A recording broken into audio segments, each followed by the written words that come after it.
Fort de ce paysage, j'en viens maintenant à la question des commons. L'érosion du domaine public en matière de ressources génétiques amène au constat que les États sont aujourd'hui assez impuissants à protéger le domaine public, c'est-à-dire à faire des ressources génétiques des choses communes, définies en droit romain comme des res communes, appartenant à tous et que nul ne peut s'approprier.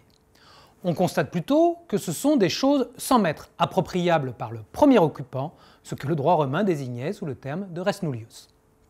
La crise du domaine public, en matière d'accès aux ressources génétiques, consécutive à la brevetabilité du vivant, qu'on a vu dans la vidéo 3, nécessite donc de construire de nouveaux équilibres entre les différents usages et les différents usagers des ressources génétiques que l'on a rencontrés.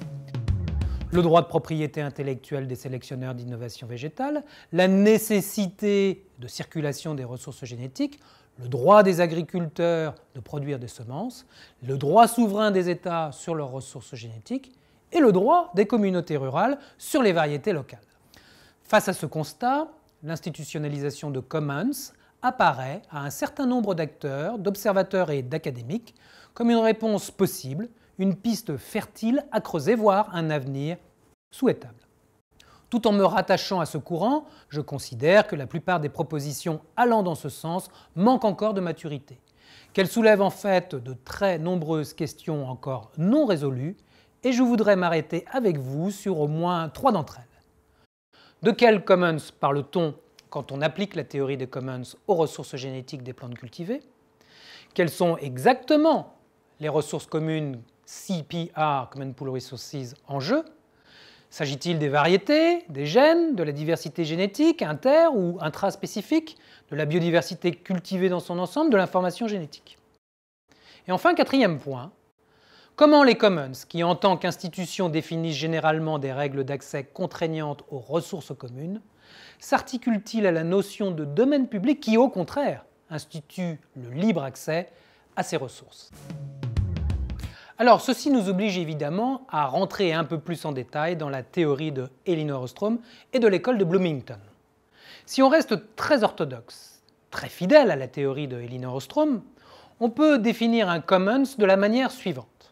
Les commons sont des systèmes de gestion collectifs de ressources communes, principalement définis par les règles qu'une communauté, le plus souvent locale, mais qui peut aussi être en réseau à des échelles nationales, voire internationales, à condition d'être relativement bien délimitées.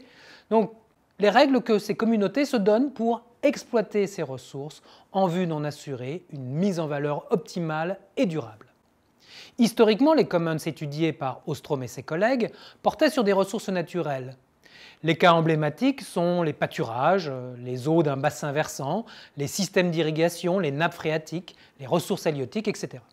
Donc des ressources matérielles ancrées dans des territoires et dont les caractéristiques économiques étaient toujours d'être des biens rivaux, c'est-à-dire des biens dont l'utilisation diminue progressivement la valeur, mais qui sont non excluables ou en tout cas difficilement excluables, c'est-à-dire qu'il est difficile d'en limiter l'accès. C'est le cas, par exemple, des pâturages de montagne relevant de communaux. Tous les éleveurs de moutons d'une commune peuvent en profiter, mais aucun ne peut en interdire l'accès aux autres ou limiter le nombre de têtes que son voisin envoie dans les estives. Chacun, par calcul individuel, sera donc conduit à envoyer le plus grand nombre de bêtes jusqu'à l'épuisement de la ressource, en se disant que tout le monde raisonne de la même manière, en agent rationnel maximisateur. C'est ce type de démonstration qui a conduit Garrett Hardin, dans un célèbre article des années 60, à affirmer que les ressources communes étaient vouées à la surexploitation et qu'il fallait donc, pour les préserver, trouver des moyens institutionnels, soit pour les privatiser, soit pour les confier à l'État. Au contraire de Hardin, Elinor Ostrom a montré que les ressources communes n'étaient pas forcément vouées à la surexploitation, mais qu'elles pouvaient faire au contraire l'objet d'actions collectives visant à en assurer un usage à la fois optimal et durable.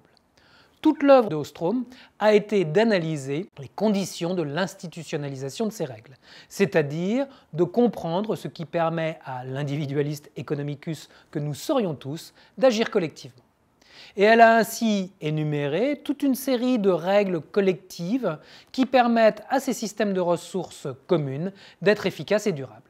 Elinor Ostrom a ainsi pointé l'importance de l'exigence des règles définissant qui a le droit de prélever des unités de ressources dans la ressource commune, de règles définissant la manière de reconstituer les unités prélevées, notamment des règles temporelles permettant à la ressource de se renouveler elle-même dans le cas des ressources renouvelables.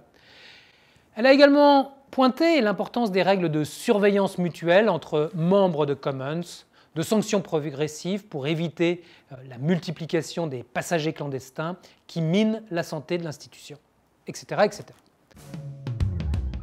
L'un des grands apports de Elinor Ostrom a surtout été de montrer, en tant qu'économiste classique, je veux dire sans sortir de l'économie standard du marché, comment des collectifs d'hommes et de femmes réussissent à mener ensemble des actions collectives pour élaborer de telles règles. Et c'est là le plus grand apport de la théorie des commons qui réfute les prédictions les plus imbéciles de l'économie standard, comme celle de Garrett Hardin, affirmant que les acteurs économiques sont incapables de s'entendre collectivement pour exploiter sagement une ressource commune, car ils seraient toujours dans la situation pareille à celle du dilemme du prisonnier, les empêchant de jouer collectif pour le plus grand triomphe de l'anthropologie libérale, de l'homo economicus, agent rationnel maximisateur égoïste.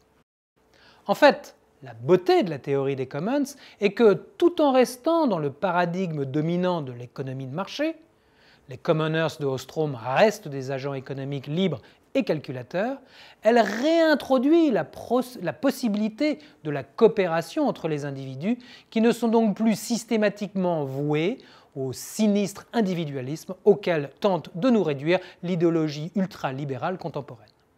En ce sens, la force de la théorie des commons est, selon moi, qu'elle constitue une critique interne de l'anthropologie libérale, critique non radicale, douce, mais très puissante, car très pragmatique dans sa manière d'ouvrir de nouveaux horizons du possible. Ensuite, la théorie des commons s'est intéressée à d'autres types de ressources communes, les ressources immatérielles, informationnelles. Cette fois-ci, la caractéristique de ces ressources est d'être non rivales, mais facilement excluables. L'exemple emblématique est une information. La valeur d'une information ne diminue pas quand on s'en sert, tout au contraire, non-rivalité.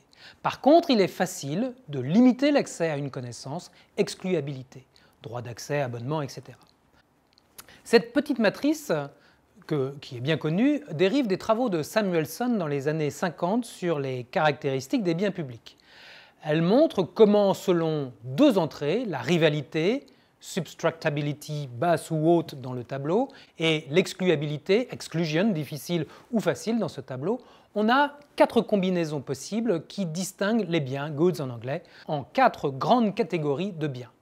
Premièrement, les biens privés, en bas à droite, sont rivaux et facilement excluables. La théorie standard montre que c'est la combinaison de ces caractéristiques qui explique que des marchés se mettent facilement en place pour ce type de biens. Deuxièmement, les biens publics, en haut à gauche, sont inversement non rivaux et pas facilement excluables.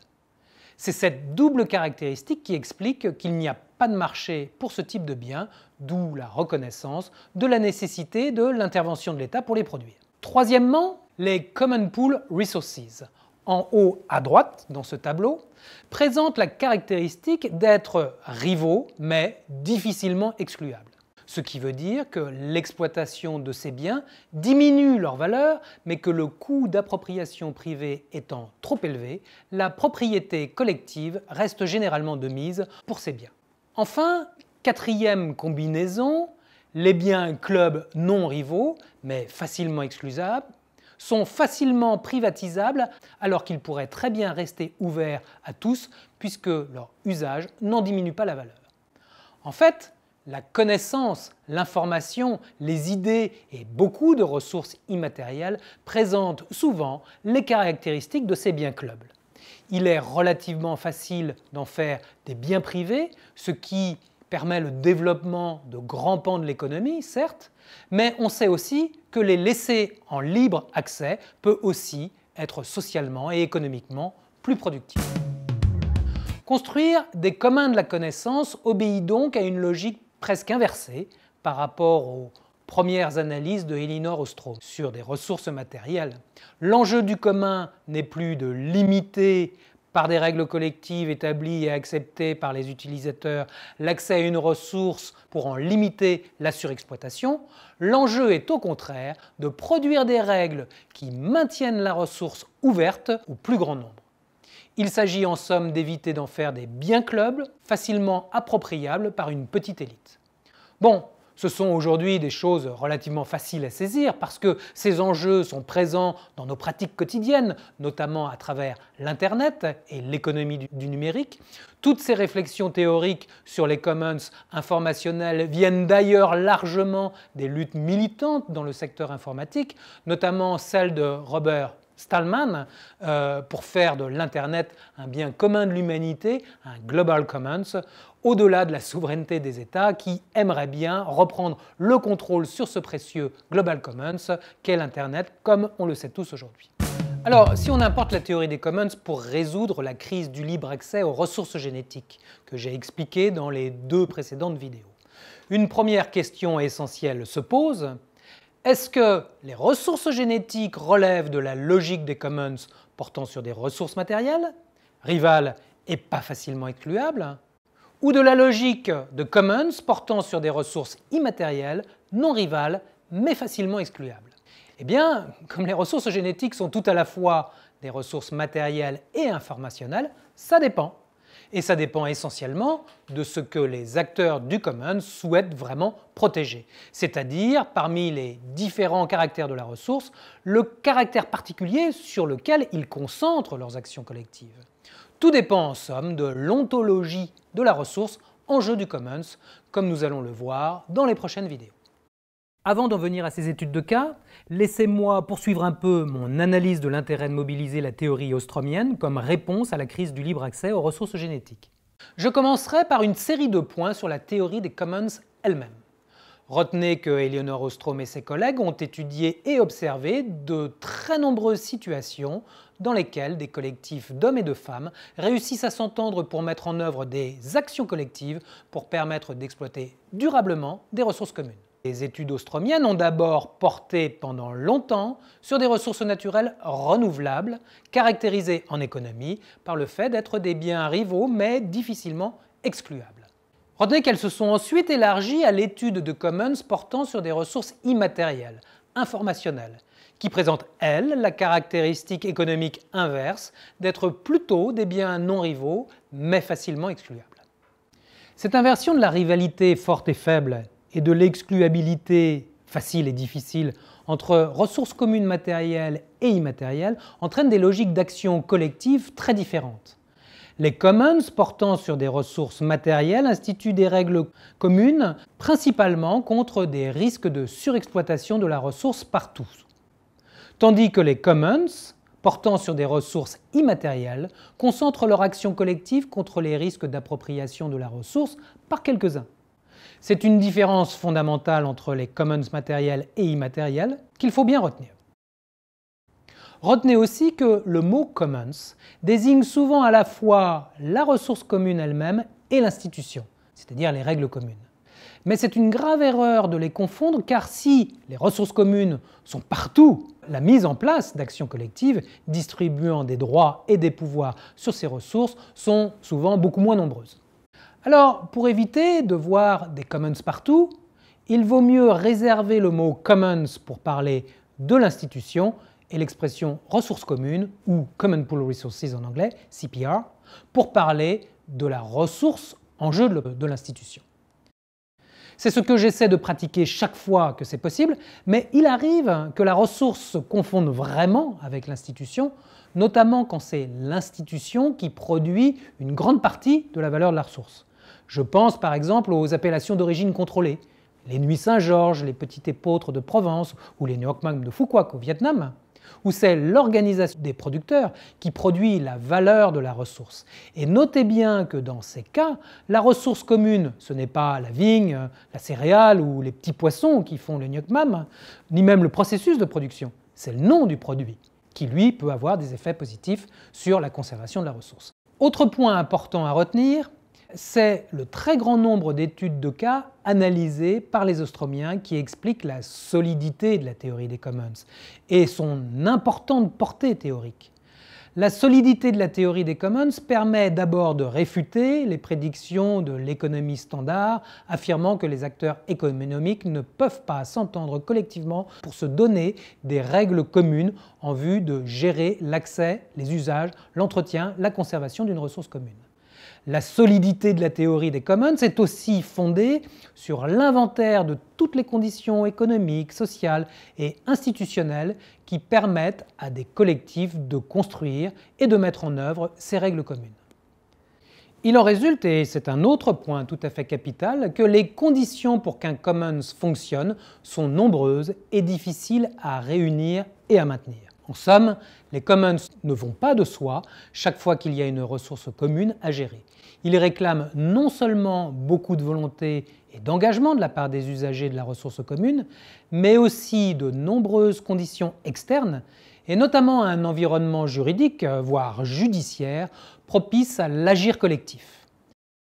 En Californie, Ostrom a par exemple très bien montré que c'est la cherté des procès entre les exploitants des nappes phréatiques qui les a incités à la coopération plutôt qu'à la surenchère de la concurrence individuelle. Bref, les commons sont comme les marchés, ils ne sont pas naturels, ils sont le résultat d'un long travail d'institutionnalisation dont la réussite ne dépend pas seulement de la volonté des acteurs du commons, les commoners, mais aussi de tout l'environnement social et économique dans lequel leurs actions collectives peuvent ou non s'épanouir. Que retenir maintenant en ce qui concerne l'utilisation de la théorie des commons comme réponse à la crise du libre accès aux ressources génétiques? Eh bien d'abord et peut-être surtout que les commons substituent à la règle du libre accès aux ressources génétiques des règles d'accès conditionnées qui visent à limiter les risques d'appropriation privée et donc à maintenir la ressource commune commune. En un mot, les commons constituent en matière d'accès aux ressources génétiques l'intervention des communautés d'usagers en réponse à une certaine démission des États à maintenir les ressources génétiques comme un bien public non appropriable. Il y a deux manières de voir cette intervention des communautés. D'aucuns y voient la faillite des États libéraux à maintenir le bien public et la réaction des peuples, c'est une lecture militante de gauche, mais on peut aussi en avoir une lecture tout à fait libérale en voyant dans les commons des échelles d'intervention moins étatiques, plus proches de la ressource et des usagers, donc plus efficaces. En fait, ces deux lectures sont possibles, et finalement les commons ne sont ni de droite ni de gauche, et c'est un point que la diversité des études des cas abordés dans les prochaines vidéos permettra largement de confirmer. Un deuxième point fondamental concernant cette mobilisation de la théorie des commons pour les ressources génétiques est que les ressources génétiques sont à la fois des ressources matérielles et immatérielles et que vouloir instituer des commons sur de telles ressources suppose savoir si l'enjeu du commons porte sur la dimension matérielle de la ressource, immatérielle ou les deux à la fois. C'est une question absolument incontournable car la logique des commons matériels et immatériels est inversée comme on l'a vu. Il faut donc se demander s'il est possible d'imaginer des outils institutionnels permettant de travailler à la fois ces deux objectifs dans des sens très différents. Ou s'il faut se résoudre à penser la coexistence de différents commons visant séparément la dimension matérielle et immatérielle des ressources génétiques. Retenez également qu'au-delà de la dichotomie matériel-immatériel, une même ressource peut avoir plusieurs ontologies, auxquelles il convient d'être très attentif chaque fois que l'on mobilise la théorie des commons pour analyser la gestion de ressources génétiques, car le sens et la logique des actions collectives de différentes communautés sur une même ressource peuvent être très différents en fonction de l'ontologie de la ressource qu'elles retiennent comme objet de leur action collective. En fait, l'un des intérêts de la théorie des commons, et non des moindres à mon avis, est aussi sa capacité à proposer une diversité d'instruments répondant à ce pluralisme ontologique. Ce que le principe de libre accès réduisant les diversités génétiques à une seule ontologie, un stock de gènes pour la recherche scientifique, permettait difficilement d'atteindre. C'est sans doute le bon moment de préciser ce que j'entends par ontologie. Ce n'est ni par mode, ni par snobisme que j'emploie ce mot, mais pour introduire une distinction entre la diversité des ressources génétiques, que les scientifiques comprennent principalement comme une diversité d'unités fonctionnelles de transmission de caractère héréditaire en interaction, et la diversité ontologique de cette diversité, qui cherche à rendre compte de tous les modes d'être, pas seulement scientifiques, mais aussi culturels, politiques et sociaux, que les ressources génétiques peuvent prendre dans les imaginaires, les agirs individuels et collectifs. Alors, que retenir de cette vidéo ? Mon discours ne consiste pas à dire naïvement que les commons sont la solution à tous les problèmes de la gestion d'une ressource commune aussi complexe que la diversité génétique des plantes cultivées. Il est de dire trois choses qui me paraissent très importantes. 1. La théorie des commons est suffisamment fine et solide pour permettre de prendre en compte la diversité des usages et des usagers des ressources génétiques et la multiplicité des ontologies d'une ressource génétique. La théorie des commons est donc en cela prometteuse car son étendue explicative est grande. 2. La mobilisation de la théorie des commons pour analyser un certain nombre d'institutions gérant l'accès et l'utilisation des ressources génétiques n'a d'intérêt que si on l'importe entièrement, c'est-à-dire en restant fidèle à une certaine orthodoxie ostromienne pour ne pas voir des commons partout là où il n'y en a pas. 3. Cette mobilisation de la théorie des commons doit être menée dans une démarche poppérienne de falsification de la théorie, c'est-à-dire non pas pour vérifier que les institutions analysées sont bien des commons et que le réel correspond à la théorie, mauvaise habitude souvent des sciences sociales, mais plutôt pour démontrer en quoi ce n'en sont pas ou ce n'en sont pas tout à fait, de manière à les tester solidement. D'où l'importance d'importer la théorie ostromienne, rien que la théorie ostromienne. Enfin 4. Je dirais que cette mise à l'épreuve des collectifs gérant les ressources génétiques à la théorie des commons, ou inversement, n'a de sens que si elle débouche sur des propositions innovantes et pragmatiques, débouchant sur une gouvernance multi-acteurs des ressources génétiques intégrant, articulant et distribuant différents types de pouvoirs sur différentes ontologies de la ressource et à différentes échelles. Alors la première mise à l'épreuve que je veux mener porte sur le traité international de la FAO sur les ressources phytogénétiques pour l'agriculture et l'alimentation et je la formulerai par une question très simple. Le traité international de la FAO sur les ressources phytogénétiques pour l'agriculture et l'alimentation est-il un commons ? Alors à tout de suite pour examiner ce premier essai.